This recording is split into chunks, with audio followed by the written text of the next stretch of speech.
I consider myself a pretty masculine guy. I may not have the Duck Dynasty beard, but that doesn't mean I don't like talking about football, cars, and I got no problem throwing back a cold one with the boys.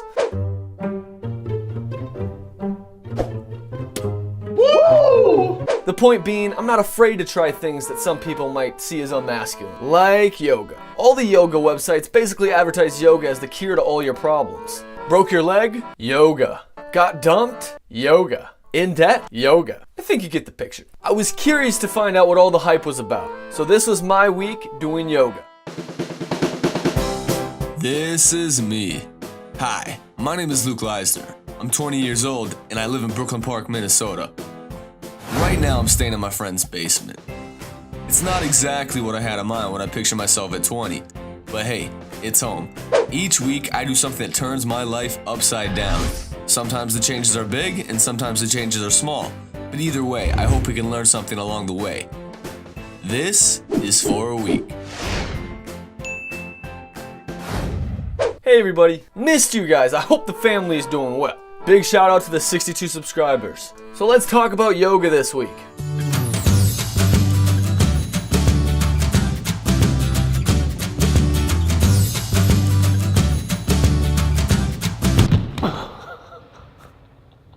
The first day went about as well as it could have gone for someone who's never done yoga and who's relying solely off YouTube tutorials.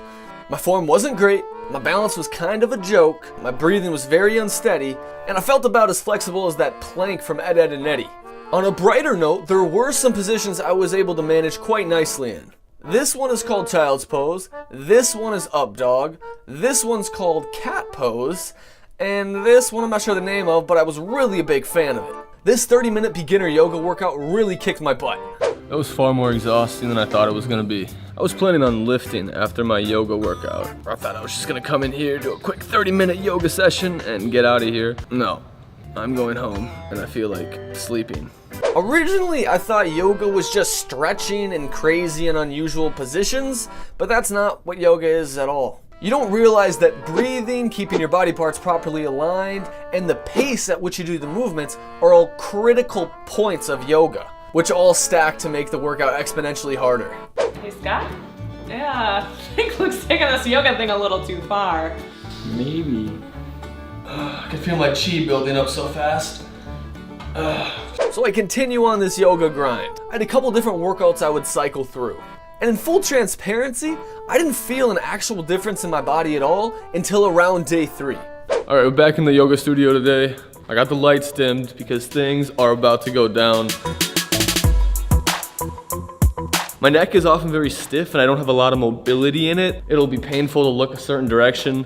And I woke up this morning and my neck was very loose and I didn't have a lot of pain in it and I could really move it without any hindrance. Here's a brief medical history to catch you up to speed.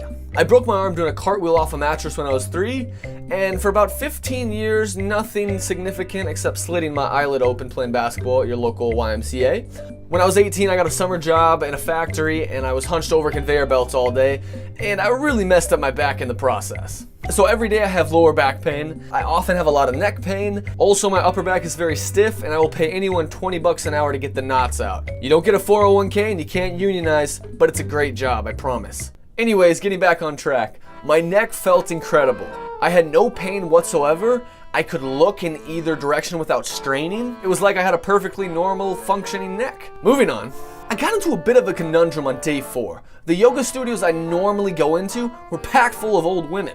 Now I love old women, I get along great with them.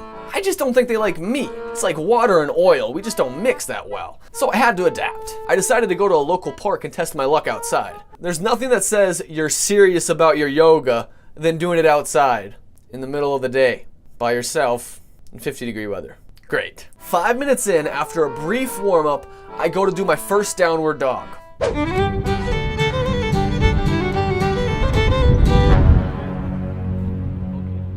Okay, this was not a great idea. What is that? That was goose poop, my friend. Apparently it was everywhere around me. It was like a minefield out there and I just missed it. I think yoga had me so focused in that I just couldn't see anything but the energy I was absorbing from the universe or something like that. I decided to take the L and go home and do my yoga there. I did, however, finish the week off incredibly strong. Days 5 and 6 were not a problem. I did 2 yoga workouts a day, and I was feeling like a yoga champ, a yoga master at this point. And now we arrive at the last day, day 7. And I wanted to test my flexibility compared to day 1. I thought it'd be kind of interesting to see where I started and where I left off. Do it again. Perfect.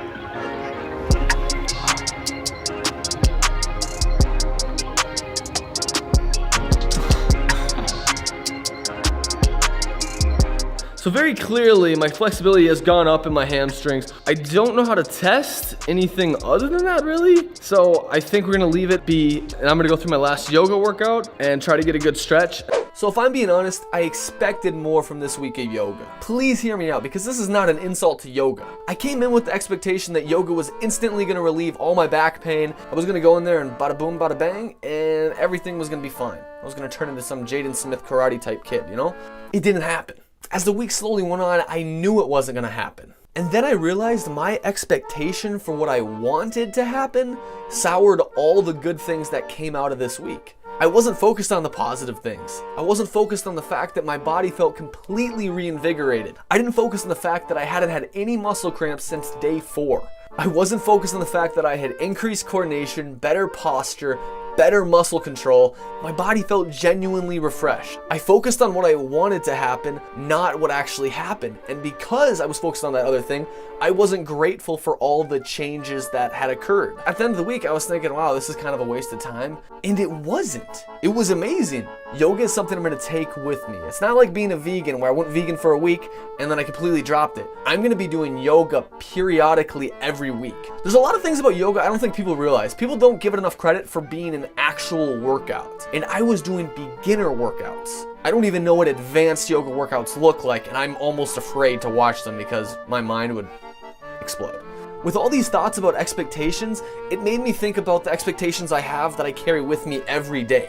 Like the expectation of getting out of a warm bed in the morning and going to make breakfast. You all know as well as I know there's a huge portion of the population on this planet that don't have that luxury, that can't get out of a warm bed, whether they don't have a bed or they're physically not capable of it. And there's a lot of people that don't have immediate access to food.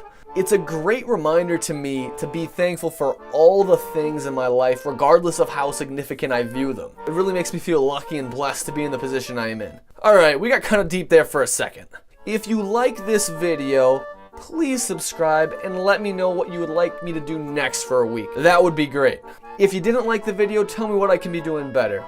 Here are my social media links: Snapchat at Luke Leisner, Instagram at Luke Leisner.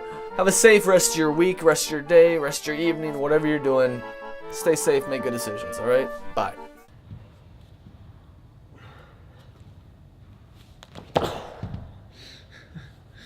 It did not work.